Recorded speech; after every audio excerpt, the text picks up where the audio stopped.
What is up, everybody? Welcome to this week's episode of the Dense Pixels podcast. I'm one of your hosts, Brad, joined by my co-host, Carrie. What's up?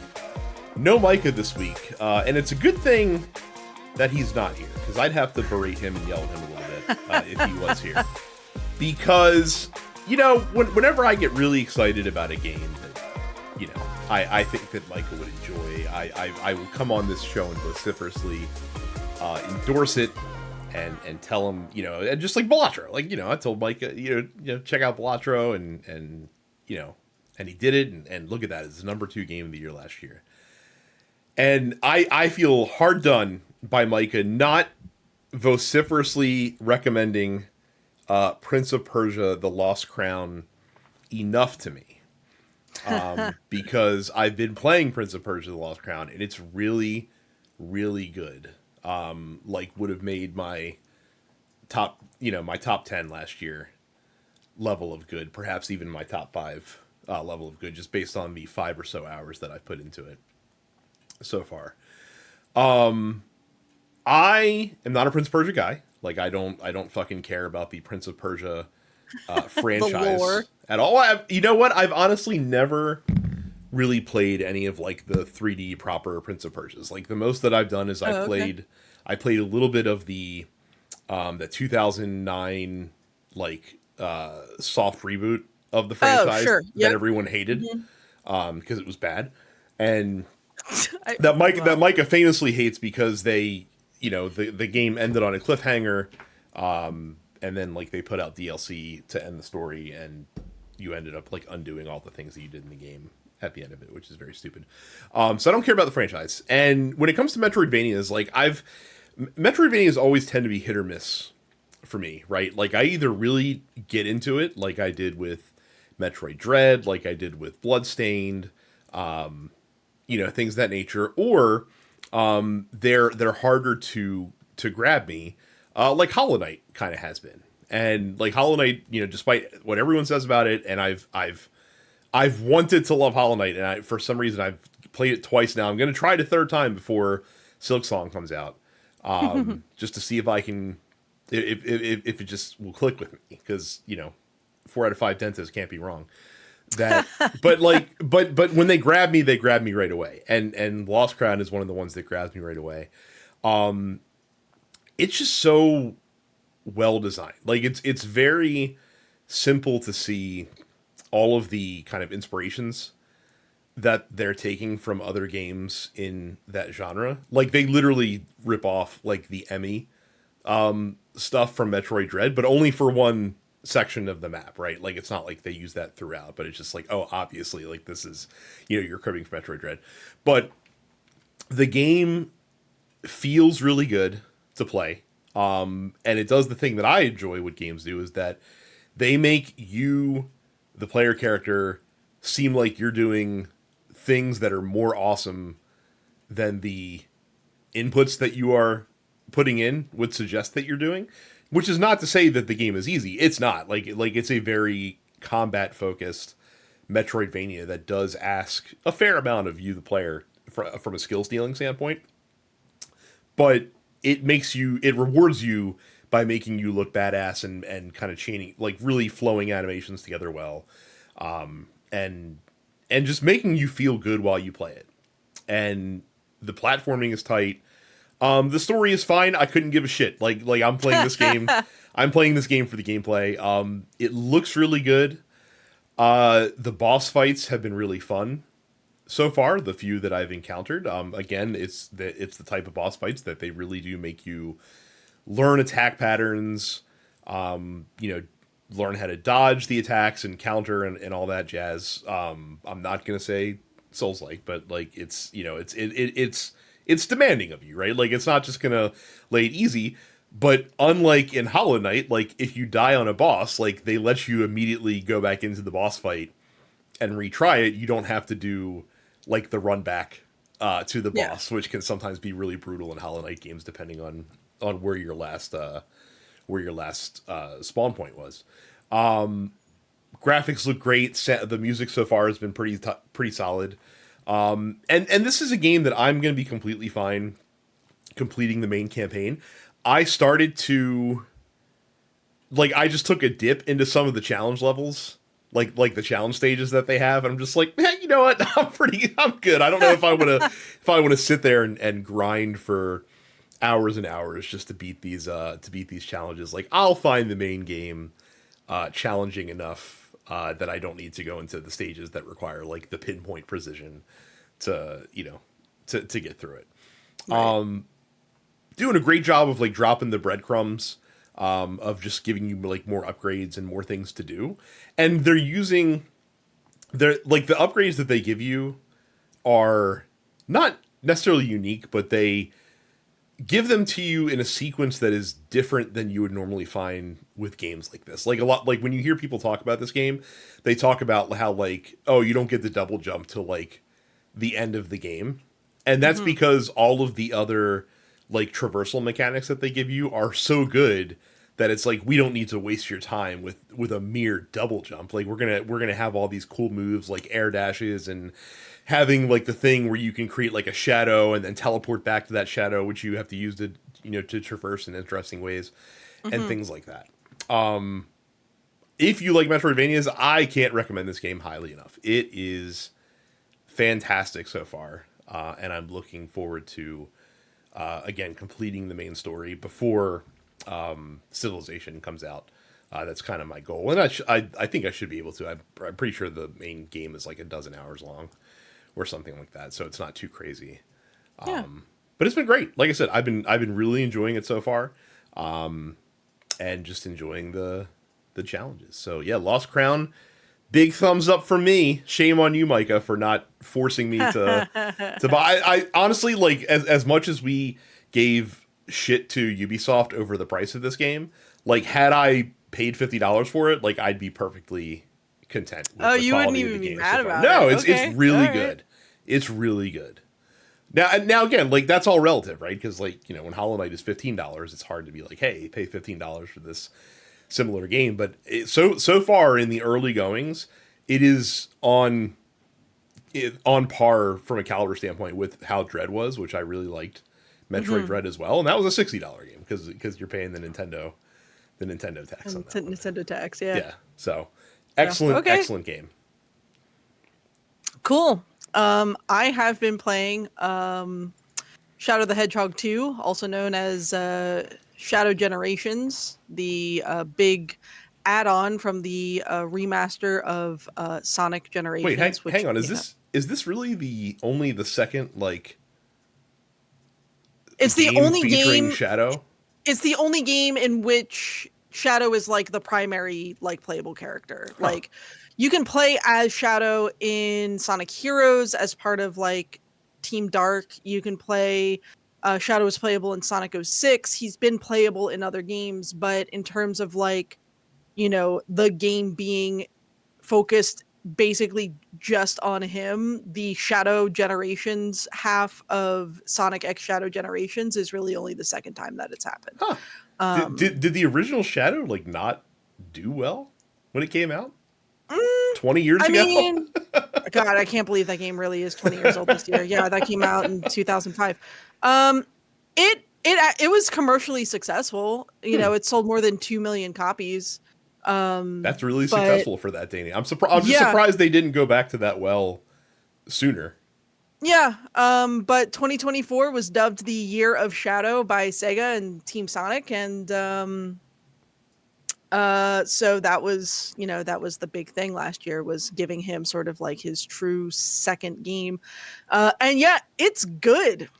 It's real good. Like Sonic Generations on its own, like I enjoyed Sonic Generations when it came out. Like I thought Sonic Generations was great, and the fact that they were doing like, a remaster with some quality of life upgrades was great. And then you have this whole, it's not long.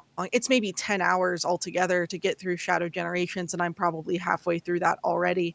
Um but the amount of things that you can do in the Shadow portion of the game, just how snappy his gameplay is, um the bosses that you get to fight from past games, like the first boss you get to fight is the bio lizard from Sonic Adventure 2, and getting to hear a new rearrangement of that boss theme, like It's fun, like it's challenging without being annoying. It's just it's fun and silly and stupid in the way that like you want a Shadow the Hedgehog game to kind of be. Like, Shadow is a rule of cool character, right? Like, let's take this guy who is meant to be like a cooler Super Mario alternative in the first place and make him even cooler, right? So he's black with red highlights and he has rocket shoes and a gun. And so they lean even more into the kind of nonsense in Shadow Generations where he gets these like temporary upgrade powers where it's like, oh, he can sprout these like sort of goopy like black wings and can fly for short bursts, and um he can summon like a manta ray in order to surf on water rather than just straight up drowning like he would otherwise. Mm-hmm. um it's fun. It's very good. So if you're a fan of 3D platformers and you were on the fence about this Sonic X Shadow Generations like remaster, I picked it up on Black Friday on a deal. I absolutely wouldn't have been mad if I had paid full price though. So definitely worth it. Um, and especially if you're a fan of like the Sonic franchise in general. But yeah, it's a lot of fun. So I've only been playing through the Shadow half. I plan to go back and then play like just regular Sonic Generations, but I haven't been super like gung-ho about doing that because I did play through Sonic Generations fairly recently. I think I did that in like 2023. But the thing is, similarly to Sonic Generations, Shadow Generations, like every stage has two acts, and one is like a 3D platformer, and the other is like kind of more 2D platforming Mm-hmm. instead. But both ends, like it all plays really fun. You have the chaos control mechanic, which freezes the stage for 5 seconds at a time. Um, and there are certain challenges to unlock boss keys and boss areas that require you to use chaos control and stuff like that. Everything's a lot of fun. It is dumb Sonic the Hedgehog nonsense, but hey, you know what? It's got like an 87% on OpenCritic, and it wouldn't get that high of a score if it wasn't legitimately good. What in the So world? That's yeah, insane. it's Does that make it? good. Does that make it like the second highest rated Sonic game behind like Sonic Mania? It's probably up there. I don't know, like I would have to really dig into like the history of things on OpenCritic. Mm-hmm. But yeah, after Shadow Generations, I think I'm finally gonna sit down and play Superstars with my boyfriend. That's been a plan of ours for a hot minute. He actually just played through all of Frontiers because it was free on PlayStation Plus. Mm-hmm. And he really enjoyed that. So yeah, we've been in full I Sonic said, mode are we in here. the Sonic Renaissance Yeah, in the year of our Lord 2025? All of a yeah. sudden, I mean, the last few games have been good. Superstars I think was generally deemed like okay, like it wasn't doing anything new, but like Frontiers was well received. Mania, of course, was super well received. The Sonic Shadow Generations remaster was great. Films have been doing well. I think a big thing is that like Sega and Sonic team as a developer has like just accepted like what makes their games like really charming and is not trying to like skirt around that anymore. They're just leaning into it really hard.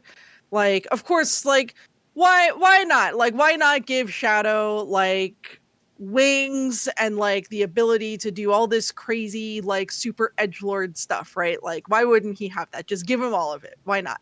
So I appreciate the fact that they're just like leaning into I think the culture of Sonic a little more instead of trying to avoid it. They're just like, whatever, we are cringe, but we are free and we're all better for it, whatever, who cares? So well, that I'm happy for you. Like, thank you. I am I am the chief Sonic hater around these parts, but I'm happy if you're getting actually good games. It is an To actual come out. good game. Like it's not like good for a Sonic game. It is legitimately like objectively a good game. So I'm sure it's one that'll pop up on, Game Pass or PS Plus within, well enough time. So Brad, I hope you give it a fair shake when that day I does don't I eventually don't have a come. PlayStation Plus subscription anymore. I let that lapse. Oh. I told you I'm full on PC right now. It's like I think it's cool that Sega's, like I said, we talked about this a couple weeks ago. They're having a moment where everything's just kind of hitting right now. They have three really strong developers in their stable that are cranking out some good games, and you love to see it. Lot of nostalgia for the for the Sega brand, of course. So Absolutely. before we get into the news proper, we did we are on the back of another awesome games done quick, which I did not realize lasts like 9 days or 10 days or something It's like stupid like that. it's something like 8 days maybe, because they start on like a Saturday afternoon and then they go through to like the following like Saturday night basically. So it's a little bit more than a week. And sometimes things end up running longer than anticipated if Yeah. runs don't come in within the time. So, Well, but look, yeah, it was APPQ nice. is this past week. Yeah, it was nice always having something on in the background. And they raised over $2.5 million for the Prevent Cancer Foundation. Couple personal highlights, of course. Crazy Taxi with the Crazy live Taxi band. with the live band was far and away like my favorite thing, especially because the Crazy Taxi soundtrack is like 3 Offspring songs and 2 Bad Religion songs, and that's it. Yeah, There's really only 5 songs on that soundtrack. I think they and only those two played like 3 of them. They only cycled between Yeah, three it's constantly. super funny. But yeah, I mean, those dudes nailed it. Someone I think just like posted a clip of it and was like, "This is what it was like to own a Dreamcast." Yeah, Like, but what's funny is that like people would think like, oh, they're just playing while the person plays, but they're also like stopping and starting in time with the speedrunner. So like when the speedrunner cleared a stage, like they had to just immediately stop wherever they were in the song and and go then to whatever the yeah, next song go to the was. next thing. So that was fun. A streamer named Dr. Doot did a bunch of no hit Elden Ring bosses on an electronic saxophone. That Yes, was programmed to controller movements. they called it when they said they were doing a saxophone controlled Elden Ring all bosses run. I was very curious if it was going to be like an EWI or an electronic wind instrument, um, or like an actual acoustic saxophone, because there is currently a version of Doom out there right now that is set up to be controlled by different pitches. So one of my friends who's a trombonist, Allison Martin, she recently put out a video of her playing Doom with just a trombone and just like hitting different like notes on the trombone to like move the character forward and turn and shoot and whatnot. But that's a whole other thing. This dude was like actually like he had an EWI, or more specifically like a specific brand of Aerophone, that was programmed as like an alternative controller. So as he hit different buttons and like blew into the controller, it sent different inputs into the machine. And yeah, that was also extremely funny. I am pro EWI usage, whether it be in music or outside of music. I simply think that more people need to know what EWIs are. And so I thought that was another big one. I also really liked the Tears of the Kingdom run. That was super interesting, and that was like all dungeons, so that was like a 3-hour run, but I thought that was really compelling. But yeah, it was When they like, say, I didn't watch that one. When they say dungeons, did they mean shrines or they mean the actual no, so it dungeons that was are in? everything that would have a boss otherwise show up at the end with Gotcha. Ganondorf. So it was like all 5 of the temples and then plus one other thing, and then like the final like Ganondorf fight and whatnot. So I will eventually play Tears of the Kingdom when they release the like upscale version for whatever the Switch 2 is going to be. yeah, So I'll play it again. I don't give a shit. That yeah, game ripped. But yeah, just a lot of really fun, goofy stuff. Yeah, GDQ always rips. It honestly wouldn't surprise me to see them do a pop-up event within the next couple of weeks for wildfire relief. They've done large national or natural disaster relief weekends before for like, earthquake relief in Japan and stuff like that. So it wouldn't surprise me if we got bonus GDQ. But of course they do stuff every week as well with their yeah. hotfix program. But like the next one will be Summer Games Done Quick, which benefits Doctors Without Borders, and that happens I think sometime June or July. So hmm So if you guys wanted to check out any of those streams, I think all of them are on their YouTube channel, the GDQ YouTube channel. So you guys can certainly check all of those out as well. Let us take a quick break. When we come back, we will go over this week's news. All right, Carrie, cue the Ron Paul, it's happening meme, allegedly. allegedly. Because a reliable Nintendo rumor gatherer, Nate the Hate, claims that a reveal trailer that's planned by Nintendo to focus on the Switch 2 hardware is going to be releasing this Thursday, January the 16th. Now, reportedly, this is just going to show off the hardware for the Switch 2. It's not going to talk about software. They're apparently planning another video that's going to show games sometime in February, most likely, or possibly in March. And so, allegedly, this is happening now. Maybe finally, after the embarrassing amount of like mock-up 3D printed systems that were just on the floor at CES last weekend with accessory makers Yeah. showing it off to the point where, like, even though like none of those were like authorized at any way, shape, or form, like pretty much lines up with everything that we've been told to expect around the Switch 2. Yeah. Um I'll believe it when I see it. Look, I don't know what to expect from Switch 2. I Well, just look. expect a faster Switch. Well, how about we take a brief dip into the post office for a question with from Cam, who says, "What do you people want to see the most from the upcoming Switch 2 reveal trailer?" So like, what do you want to see, especially knowing that this is hardware focused and not going to be games focused in any way? Like, what hardware features are you hoping that will end up in the Switch 2? Hardware features?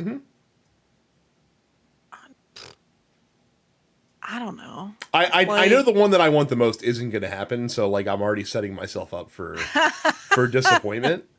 Because like I'm sorry, like after you've given us an OLED Switch, to not have an OLED model available at launch seems unconscionable to Yeah. me and rude. Like to the point where like I should say when they don't announce that there's an OLED model coming, like I'm just like, well, what do I do? Because like I don't want to wait to get a Switch 2 for however many years it takes to release an OLED model. But then I'm going to be pissed off when it comes out because I'm going to buy the OLED model, even if I've already bought a regular Switch 2.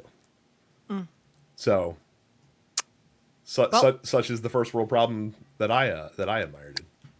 Yeah, I mean, I think OLED screen built in day one would be I would like to see that. Like for me, like I've never, when it comes to new console releases, like I have never cared about hardware specs. Yeah.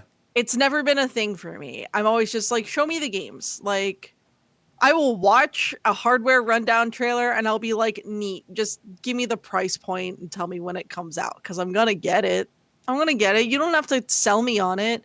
You just have to be like, here's a new Nintendo Switch. I'll be like, cool, here's $500. I don't give a fuck. Like, I am already banking on it. So, I think maybe like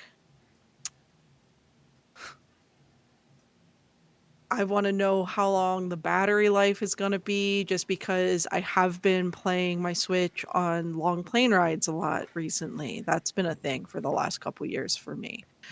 I hope the little kickstand that it comes with is better than the original Oh, Switch there's kickstand. there's no way they're going to move away from that full frame kickstand that they have on the OLED. Like that thing is Yeah, so good that I can't imagine that they would deviate from that right.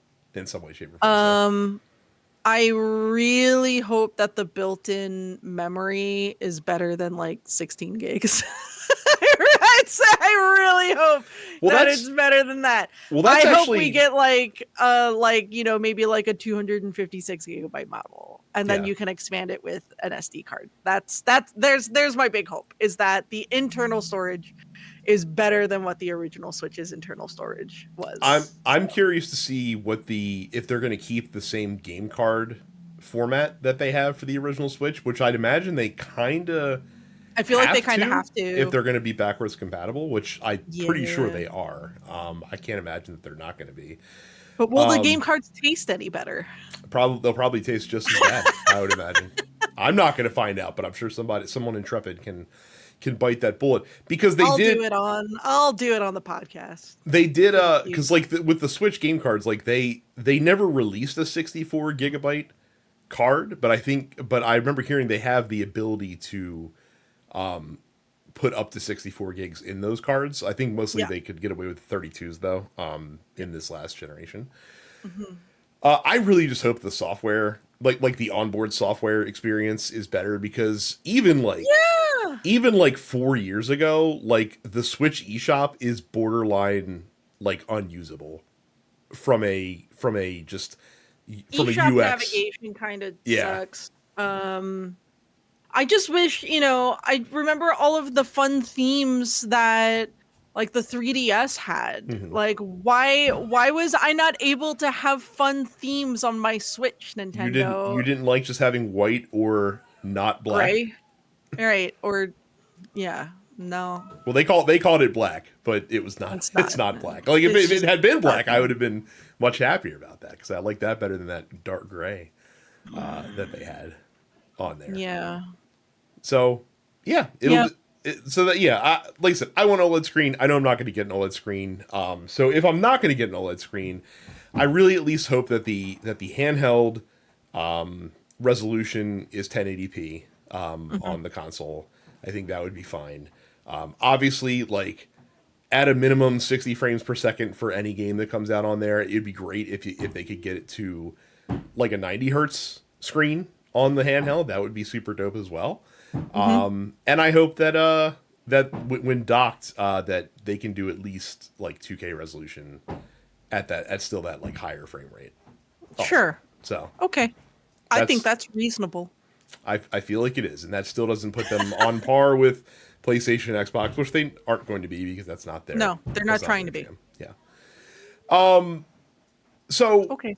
in Ubisoft news, look, Izguimo thinks he's slick, but he's not slick. He's not. He's not slick at all. So they've delayed Assassin's Creed Shadows again another month. It was supposed to come out February 14th. Or actually, originally it was supposed to come out in November, this past November. Then it was Mhm. February 14th. Now it's going to be March 20th. Mhm. And Yizgimo is trying to allege that, oh, like, we're just giving the team more time to incorporate player feedback and create the best conditions for launch by continuing to engage closely with the increasingly positive Assassin's Creed community. That's a load of shit. Like Yeah. I appreciate Izguimo's attempt at spinning that. So there's two reasons this is happening, I'm pretty sure. The first of all is they moved the game right into like one of the worst possible launch windows that they possibly could have. Right Mhm. in between Civilization 7 and more notably Monster Hunter Wilds. Monster Hunter Yeah, Wilds. which I think Yeah. would have been not great for them Yeah. to launch near that. Even though the two games aren't really similar, like Monster Hunter is going to take up all the oxygen in the room when that Mhm. comes out because that's looking like a pretty big game. The other reason is because the Gima brothers are quite obviously shopping Ubisoft, at least to get capital coming in, if not an outright sale, where they can still retain control. The stories, we've talked about them on the show, where they really want Tencent to come in and give them a shitload of money. Yeah. And I think that this delay is just to give more runway for that to potentially happen 100%. before Assassin's Creed comes out. Because Assassin's Creed Shadows is the last big game that Ubisoft has coming out that we like that is tangible. Because like everything else that they're working on right now is in some stage of development or is like vaporware, like Beyond Good and Evil 2 increasingly seems to be, month by month. And so if if you have the promise of Assassin's Creed dangling out there for a potential investor, that still gives them what if this Assassin's Creed hits? Like we might immediately make a shitload of money on this investment right away. But if Assassin's Creed comes out and you know what it is, and let's say Assassin's Creed comes out and it kind of, I don't want to say bombs, but let's just say it doesn't do like to the level that you would expect an Assassin's Creed game to do. And I don't think it would have if it came out in that, right in that February window. That makes Ubisoft look a lot less attractive. Now, I think if they could have pushed this out even further, I think they would have. The only reason that it's coming out in March is because obviously the fiscal year ends on April 1st, so they need to get it into 2024 fiscal. Mm-hmm. Just to make their revenue projections for the year. But they're just going to squeak it in at the last possible second. Look, we've seen it before. We've certainly seen it before. So yeah, I'm pretty sure that's what this is all about. Again, yeah, you ain't slick. Yes, we know what you're doing. We know what you're doing. So, we'll see. Again, I don't know that moving into February, I was planning on playing Shadows when it first came out. I don't know that this makes it any more likely because on March 20th, I'm still probably going to be playing Monster Hunter quite regularly, and I won't have enough time for an 80-hour Assassin's Creed game to shoehorn its way in there. Oh. So, but we'll see. We'll see if this pays dividends for them. In other dumbass publisher news. Yeah, so finally, I'm kind of loath to cover this because this is a small publisher really just showing their ass in public and what's funny is I don't even think that this publisher is American, is US based. No, I don't think so. But yet we've still seen a bunch of a bunch of companies getting real comfortable in the wake of the new US political climate that's happening. They are headquartered in Poland. Okay. This feels typical. That's of a not Polish a surprise. developer. That's not a surprise at all. Yeah. And so, a lot of people getting very comfortable. And like I said, I'm loath to cover it only because I feel like covering it is giving it the attention that the studio obviously seeks by putting a statement like this out there. But here we go anyway. So CI Games, who most recently published the new Lords of the Fallen game, not the one that came out back in 2014, but the one that came out just a couple of years ago. Mm-hmm. Their global marketing director, whose name is Ryan Hill, said that the studio is going to be focusing on excellent user experiences with compelling thematics and characters created specifically for core and adjacent audiences. That's a whole lot of marketing speak right there. I don't know what the fuck that's supposed to mean. And alleges that a lot of their high-profile releases, like Lords of the Fallen, underperformed commercially during the last year due to what he believes are, quote, social or political agendas. And now I will read his quote in full. "We remain committed to producing player-first video games that prioritize an excellent user experience with compelling themes and characters created specifically for core and adjacent audiences. DEI, inclusion, more commonly known as EDI, but basically he was asked what are your thoughts on DEI or EDI if you're in the UK, And basically, he continues on. While some video games have recently taken the opportunity to embed social or political agendas within their experiences, it is clear that many players do not appreciate this. And as a result, we have seen a number of high profile releases underperforming commercially during the last year alone. Our games will always be developed to maximize player enjoyment and commercial success, and as such, we will not be integrating any social or political agencies into these experiences going forward, having observed the high risk this can present. Meanwhile, very important to point out that he did not expand on his definition of social or political agendas, did not define what high risk meant to him, also did not exemplify what games he considered to have underperformed commercially, nor did he clarify what commercial success actually even meant to him.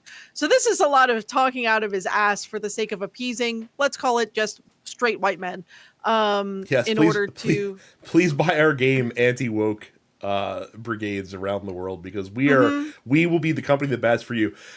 There's so many ways to unravel this. Again, it's just the continuing usage, first of all, of terms like DEI and things of that nature as like boogeyman terms that kind of run away from what the purpose of DEI actually is. Again, the right wingers take something and they misdefine it, and then that just becomes the definition that we all have to live with because they just keep Right. screaming it louder and louder from the rooftops all the time.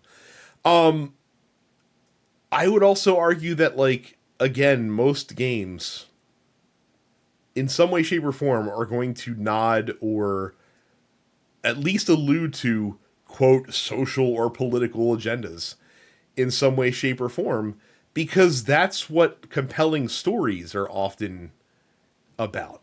Yeah. And it might not be as overt as, like, not saying that you're going to have a game that has a protagonist of color that's fighting against injustice against a mostly white oligarchical society, or you don't have to be so on the nose about it. Mhm. But a lot of games, most games, I would argue, that have compelling stories have through lines, talking about injustice, talking about class struggles, even if you don't realize it, because they're doing a good job at weaving those themes into the narrative. Or, Again, I go back to the discussion we had about metaphor last well, week, that's where what I the was gonna say. fucking Like if you're gonna DEI... say, oh, like games that have political agendas are not very commercially successful. Like, I would argue that every Atlas RPG that's ever been published would disagree with you. Actually, Yeah. Uh Persona 5 mm-hmm. especially has very explicit social commentary. Well, Metaphor so it's even funny. more so. It's funny because Um I caught a video on YouTube from Moon Gaming, talking about the theme of the video is why does it seem like in every Japanese role playing game that you play, like the ultimate antagonist at the end of it is like God, basically. Like, why are you always fighting God? And it really like turns into like a deep dive of Japanese political history that kind of explains why that is, because mhm. and it's a lot of stuff that I was not aware of. And it's so funny because somebody like this would probably not even like, they probably play like Final Fantasy, whatever, and not blink an eye at it, not realizing, because they're ignorant to the history of why, like, actually no, like by battling God, you are taking part in a political message that you might not have realized is political, because it's not politics that you are personally aware of or hip to, because people come from a different background, and again weave these things subtly into a compelling narrative that doesn't have to smack you in the face with it, but it's like, if you know, you know, sort of shit. Because Right. again, whenever I hear statements like this, like, all I hear is like, oh, we want our game to be about nothing. Like we want our games to not have compelling narratives, not have compelling themes. And look, you can get away with a game that doesn't have a compelling narrative, but you better have really good and addicting gameplay to make up for that. Yeah, there's just there is social and political commentary in most of the media that you experience, and whether or not you can kind of see the forest for the trees as far as that's concerned, really just boils down to like how closely you're paying attention to it. Like the fact that there are people out there who played through all of Metaphor and are just like, this wasn't political at all. Like the the game whose blows my central mind. conceit is literally about the election of a king, which is very funny to me. Meanwhile, I mean, to go back to Persona 5, right? Like even without even taking the whole like attack and dethrone god thing out of it, it's still a game where you're very much like railing against societal injustices, right? Like you're railing against, corrupt politicians and, Corrupt you know, businessmen corrupt businessmen and and, fake artists who plagiarize their right, work and and all this other underworld shit. crime bosses and like Right. all this other. I'm just like, okay, cool, And, dude. I would say of the modern personas, like that's the most explicit about it. But like, 3 and 4 have plenty of social commentary in it as well. Like 4 has a character that's like, basically struggling with his sexuality. That's the whole plot of like his whole story is, his kind of internal struggle that he wants to be seen as this like macho dude, but like he struggles because of like who he finds himself attracted to and the kind of hobbies that he enjoys and stuff like that. And then on the flip side of that, you have another character who, very much doesn't want to be seen as feminine. Like there's a whole kind of like subtle like trans storyline happening with her. Um and that people would have played through Persona 4 and be like, there is no social commentary here whatsoever, just a fun JRPG. I'm just like, you guys are the dumbest motherfuckers on earth. Yeah, If you can play through like really any Atlas RPG and really sit down and feel as though like you're not getting any kind of contemporary like larger societal commentary from it. Like yeah, most and again, just kind of sticking in the realm of Lords of the Fallen, most adventure games typically have like a from the bottom, you know, class, mhm, person or whatever, rising up against the controlling interest of the world.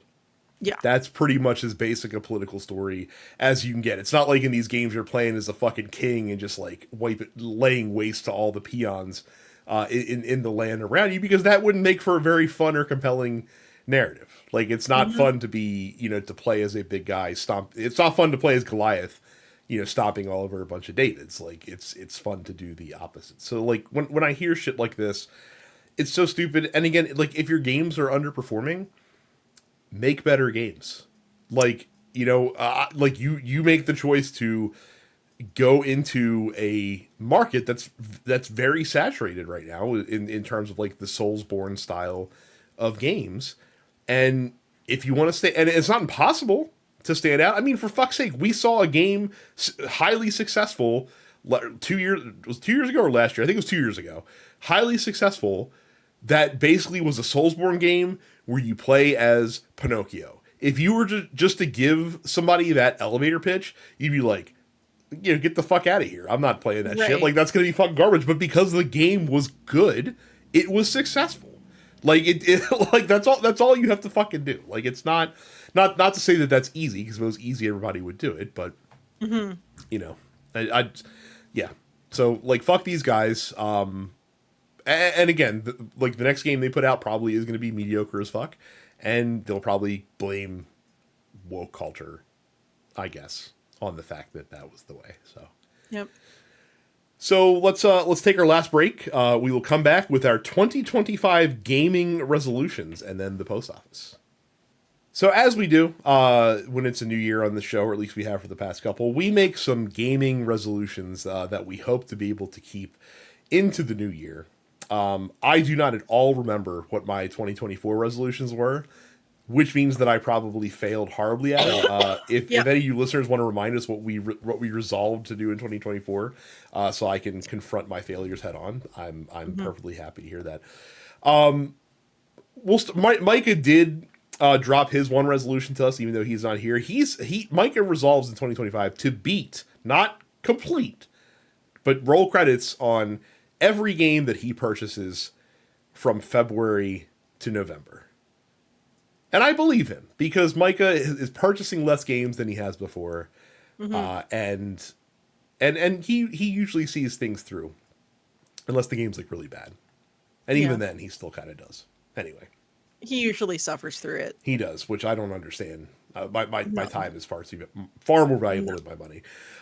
Carrie, what are your resolutions for 2025? Sure. So I've got three, and I feel like I can probably keep all of these. One is I want to try one new IP. So doesn't have to be a long running series, but to try a series or a game in a new IP that I have not played before, and just to give something new a shot. Doesn't have to be a brand new game, just something that like I haven't really done yet. Another is I want to play through one of my numerous old games on actual hardware. I will probably do this with my GameCube. I got a copy of Sonic Adventure 2 Battle for GameCube that I want to play because after seeing Sonic 3, I had the itch to play Sonic Adventure 2, and I have it on Steam, but like, boy howdy, Brad, the Steam version of Sonic Adventure 2 is about as dog shit as it gets. Yeah, some of Uh, those older Sega ports are not the best. Not great. Yeah. So I found a copy of SA2 Battle for GameCube. So I would like to just hook up my GameCube. Got an old like HDMI turnaround for the TV down here. So gonna try and do that. And I also want to give something a second chance, in so much that like there are plenty of games that people have told me were really good, some of their favorites, and like I played maybe a couple hours of it and it just like it didn't hook me for whatever reason. So there's a few games on that list, and I think top of that list for me, and the one that'll probably get played, is Chrono Trigger. Hmm. Um You've never I finished Chrono Trigger? no, I never really gave Chrono Trigger like a full chance. Like I tried Chrono Trigger a couple of times over the years. A couple of times when I was like young. Hmm. I remember one of my neighbors had the Final Fantasy anthology, Oh, which that was was the like worst way to play it though. Chrono Trigger and like FF4 or FF6 or whatever it was. Um but yeah, I didn't like it. I didn't like it then, and then I think I borrowed a friend's like DS copy for a weekend, and I didn't really like it then. And so there have been a couple of like times where I feel like I've only ever given like a half-assed opportunity to Chrono Trigger. Hmm. So I would like to like actually sit down and play that all the way through. So that'll probably be like my second chance kind of Okay. game this year. But if there are some others that I can think of offhand that like Final Fantasy 9, I never really, I feel, gave a fair shake. Um, Couple others that I Yeah. would like to kind of go back and give more of a true like varsity try to You could get through. well, and the cool thing with Chrono Trigger is that Chrono Trigger is brisk. Like you can do your first playthrough, even doing like everything in that game in like 25 hours. Like it's Yeah, I know it's not super yeah. long too, so I will tell you, I've also heard that the current port of that game is kind of mid.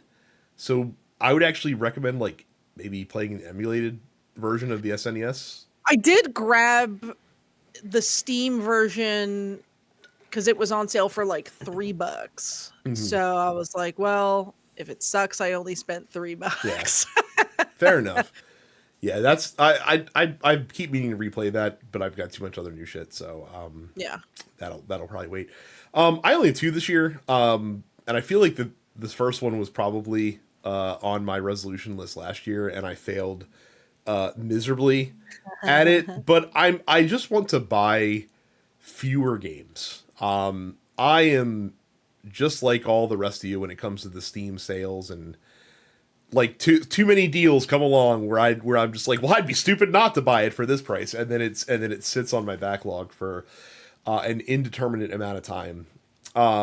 So basically, I'm trying to resolve to only buy games that are on my wish list, and if a game that is in my peripheral comes up on sale for like a stupid price, I'm resolving to watch like several reviews to make sure that it's something that I actually would like to play before dropping some money on it.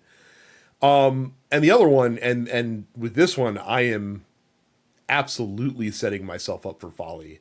Is I want to get at least 30 games cleared, 30 existing games cleared off of my backlog. Now, my backlog does include games that are wish listed because I have like the games that I know that I'm going to buy like listed on there because I know that like when they come out I'm going to want to play them right away. So like I kind of use that to plan what I'm playing as well. So new stuff that comes out this year that I'm already planning on purchasing will be a part of that.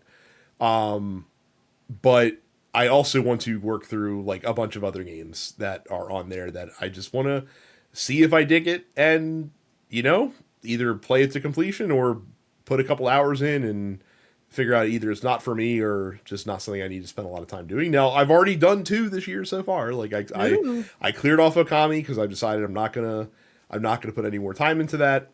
And I cleared off Ballionaire, which is a pachinko roguelike game, which is fun, but I don't know if it has the legs. Yeah, it's good. My problem with Ballionaire is it took me like 4 hours and several runs to just beat like the initial difficulty, right? And so like I had to work really hard, get a bunch of upgrades, like really be deliberate about how I planned my board.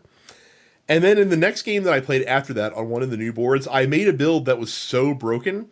Like in the last part of a run, right? Like you have to earn, I think it's $500,000 within 5 drops, right?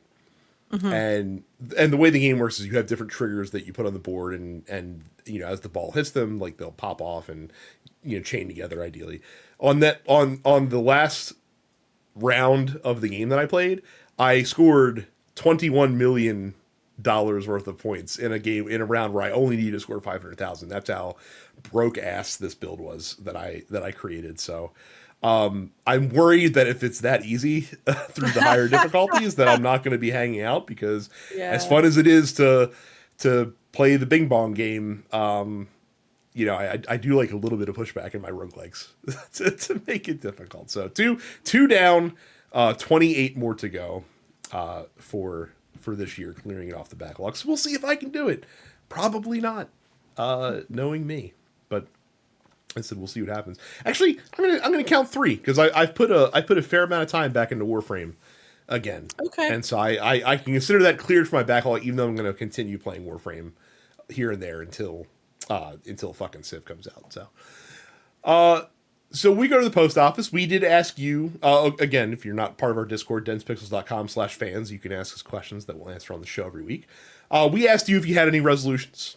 So we'll encounter those as we go through, but we'll start with a question from last week, who just missed the cutoff, was Jace, who says, just finished playing Cyberpunk 2077 on Xbox One. Yes, there were bugs. Nothing too bad. Think more like fruit flies and not flying roaches. I don't like either. Yeah, fruit flies are very annoying. Fruit flies suck, dude. Yeah, and I don't think Cyberpunk has the equivalent of taking like a glass of orange juice covered in saran wrap with holes in it to be able to trap them.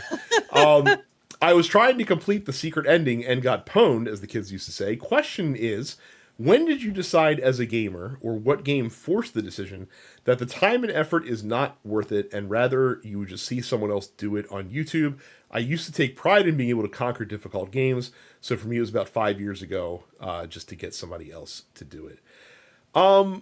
For me, I have to really be enjoying playing the game to kind of like 100% something, right? So like, because you, especially with games nowadays, by the time you get to the end, you've already, put in probably 20 to 30 hours on an average, AAA game or whatever. And you've gone through like this emotional, story that you've been playing through. And so like, that's a lot of gaming. And like, it's like the games are set up so that naturally, like you feel done when you're done, like the ending and roll credits. And so like, for me, like I have to really be digging it to go back and do everything else. So like Ghost of Tsushima was a game where I was perfectly happy because like I just love how this game feels. I love just playing Ghost of Tsushima. So I was more than happy to go back and do everything in that game and get the platinum trophy and put it to bed. Where there's been other games like when I beat Assassin's Creed Valhalla, I was done with that game. Like I put fucking 70 hours into that game.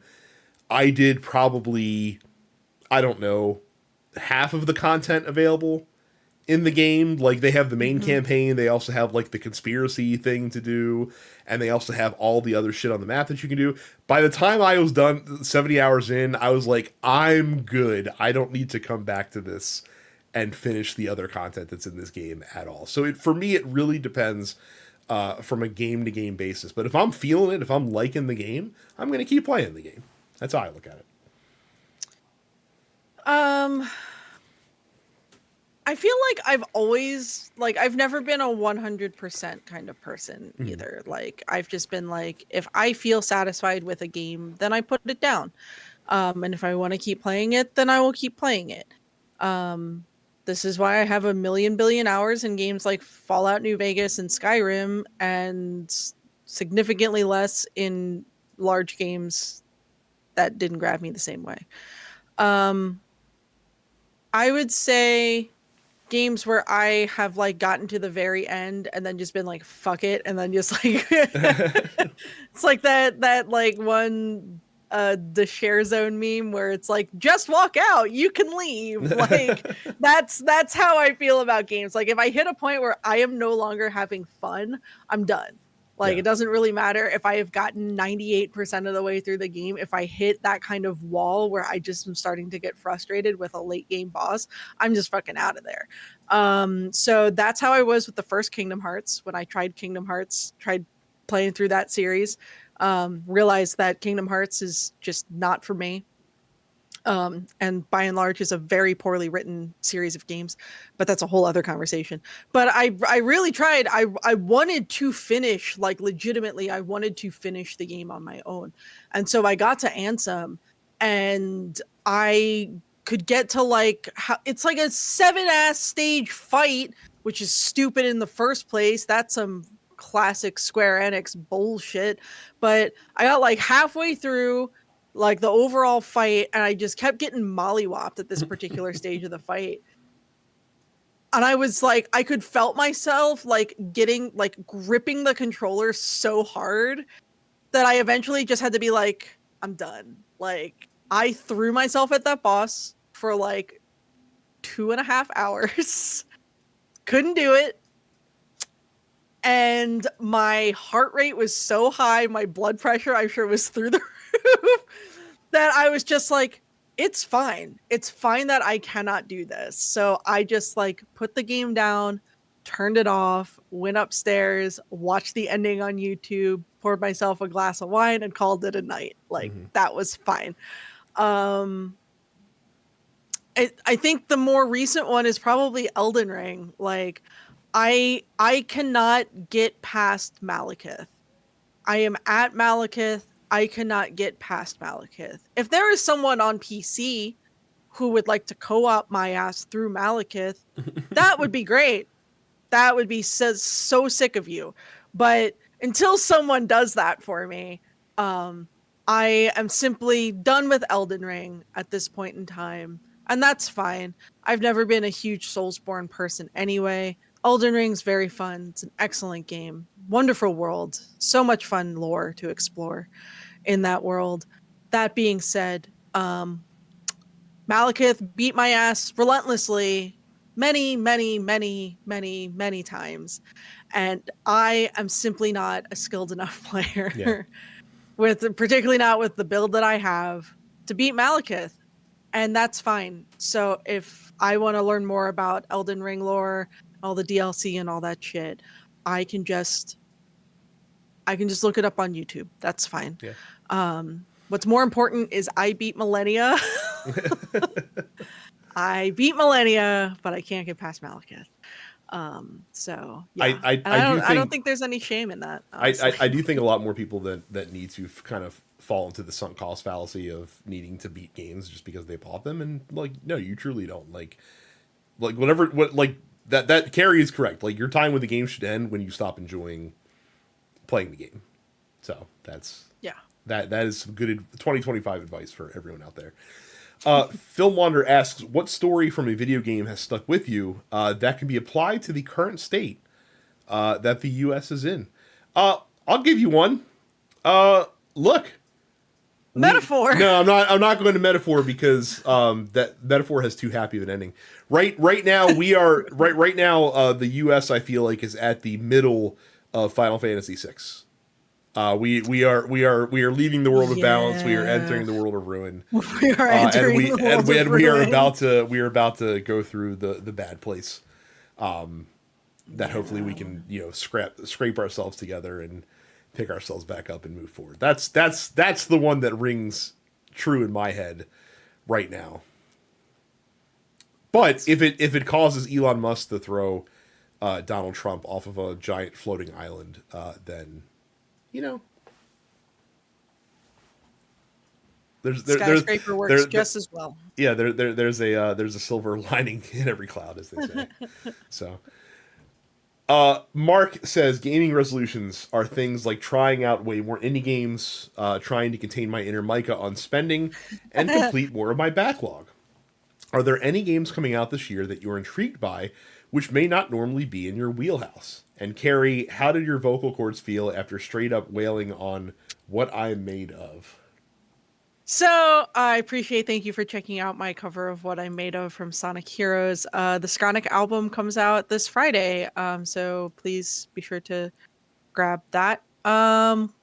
Yeah. So I recorded What I'm Made Of. I recorded those vocals like right after I got back from MagWest this year. So I had already done a lot of singing that weekend and a lot of talking. So I was already very tired in terms of my voice. Um, that being said, I sing lead on 3 different songs on Sonic the Hedgehog, and I think What I'm Made Of, it's a very high energy song, but I think it was still like the easiest for me to sing. I also sing leads on Live and Learn, which I did with my band Byscore, and then I also contributed co-lead vocals to Ice Cap Zone, because fun fact about Ice Cap Zone is that it was originally a song by the band The Jetsons, called Hard Times. So the arranger on that track decided to use the original Jetsons lyrics, and then add more of the sort of like hard Ice Cap Zone kind of vibes to it. Um, so Hard Times was really difficult to sing because it's very fast lyrics.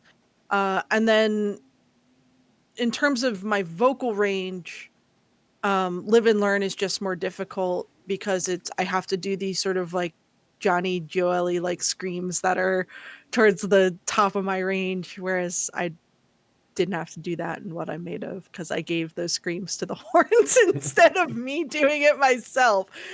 Um, so yeah, that being said, I definitely think my recorded vocals for What I'm Made Of have a certain kind of rawness about them that was brought on by the fact that I had recorded them after spending like 3.5 days like talking nonstop. So that can really blow your voice out. I don't really know as far as like any games coming out this year that wouldn't normally be in my wheelhouse though. To be I fair, I took haven't a really been paying attention. I took a quick look at my wish list on Steam to see if there was anything that jumped out. I guess for me, the one game that I am very curious about, to see if I'm going to get into it. I've not really ever gotten into an MMO. It's been primarily a PC focused genre, obviously. Though I guess Destiny was kind of like MMO lightish in a way, but not really. But for me, I'm really intrigued by the Dune. Was it Dune Awakening? The Dune MMO that's coming out. I've talked about it on the show before Oh, right. because I like Dune, and it seems like it could be a cool experience. The trick with MMOs is obviously like you want people to play with, and I'm not a social butterfly, so like that's always been like a barrier of entry. Because going in like solo queuing and then like having to make friends in the game is not very compelling to me. But we'll see what that looks like as we move towards that. So. Yeah. Mad Coco G says my gaming resolution this year is to be more consistent with Street Fighter 6. Since its release, I have been consistent with it for a month and then I drop off after that. I definitely want for my sanity to feel comfortable enough with Kimberly or Mai and enter tournaments again and fly the Dense Pixels clan flag. Hashtag mouthful of toast forever. Very cool. C. Kent says, what game, or asks, what game do you have a lot of hours in but haven't finished? I have over 120 hours in Skyrim and have never beat the main story. So that's always a tough Witcher one as 3. well, right? Like, what does Witcher finishing 3. mean in a game? I mean, I Roll would say credits? like roll credits, Okay. probably. Yeah. Witcher 3. Yeah, I put Let's see like here. 85 hours in that game and didn't finish it and then uninstalled it. I Just am kind of lost interest. I am once again going to Steam. So like, okay, it again depends on how you define it. I've not like finished Ascension 20 ever yet in Slay the Spire, but I've put over 600 hours in Slay the Spire, so like that's. Mm. But I've rolled credits because like you roll credits as soon Ooh, as you beat the Spire once. I also haven't finished Baldur's Gate 3. That's another one. I never finished that. That's up there. Let's see what else we got here. Against the Storm, the roguelike city builder that I got really into last year. I put in over 70 hours on that, but have not like completed. Well, I guess I semi completed that game. Again, it gets tricky when you're talking about like what does finishing mean, and in terms of stuff like that. Warframe's up there because I haven't finished any of the like main story beats, like the big ones yet. At least I guess Warframe you could consider finished once you get past the second Dream Quest. So that one's up there too. So yeah, there's a few, but again, like the you have to define what finishing means, I guess, and in certain games like it's hard to define that anyway, regardless of whether they have credits to roll or not, just because of how the game is structured. So, but yeah, Skyrim I could certainly see as being a game that people just get. I know many people who have dozens and dozens of hours in Skyrim that have not seen the end credits in that game. Not rolled credits. Yeah. So I get it. And finally, T-Wash asks the question of our times: what do you think will come out first between Elder Scrolls 6 or Silksong? 100% Silksong. Yeah. 100%. Elder Scrolls 6 is not coming out until at least 2028. Yeah. Whereas Silksong, I'm reasonably certain is going to come out I'm this inclined. I'm inclined to agree. It's like Silksong is kind of a joke at this point, but like Elder Scrolls 6, just knowing that is a game that is requiring, Bethesda's like full manpower, and that so much of that manpower was put on Starfield for so long. Here's a fun fact that I heard listening to the MinMax show the other day. Mm. It has now been a greater length of time since Bethesda showed the Elder Scrolls 6 teaser trailer than it was between the release of Skyrim and the showing of the Elder Scrolls 6 teaser trailer. Oh God. That trailer was shown, I think, 8 ago? years ago. Yeah. Or something along those lines. Something close to it. Maybe 7 years ago. Yeah. Yeah, it has to be 7 because Skyrim came out in 2011. So yeah. Yeah. So yeah. Yeah, it was 2018. So there you go. So. That's got to make you feel good to know that like we have known about the existence of Elder Scrolls 6 for as long as it took us to find out about the existence of Elder Scrolls 6 after the release of Skyrim. So, Look, whatever. I mean, Like, look, they better. who cares? All I know is they better fucking stick the landing on it. So they're going to take as much time as they need. So, because I didn't care for Starfield, man. Like, a lot of people didn't care for Starfield. I liked it fine, but I also, like, once I beat it, had no, like, speaking of games that I had no compulsion to go back and do more of. Like, once I was done with Starfield, I'm like, okay, I'm done with Starfield. that was it. Yeah. Yep. So So there you go. Well, I thank you all listeners for the questions that you've submitted to us. Again, if you're not a member of our Discord, you can join up by going to densepixels.com/fans, where you can chat with other listeners of the show and chat with us and all sorts of fun stuff on there. Of course, you can check out the podcast on YouTube by going to youtube.com/sensepixels. We really appreciate if you subscribe and like the episodes there. Of course, if you listen to podcasts the old-fashioned way, you can find Dense Pixels on any podcast app of your choice just by searching it out. And all the other TNP Studio shows, too. Make sure you check out the Nerdpocalypse and Black on Black Cinema and look forward. And then for just $5 a month, by going to densepixels.com/premium, you can sign up to become a premium member, which gets you access to the full episode of Look Forward every week, plus whatever other premium content we as a network put out for you.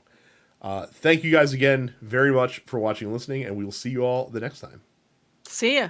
You're watching the Dense Pixels YouTube channel. Click the subscribe button while you're here, and make sure you check out our weekly podcast where we discuss the latest gaming news and our impressions on what games we've been playing.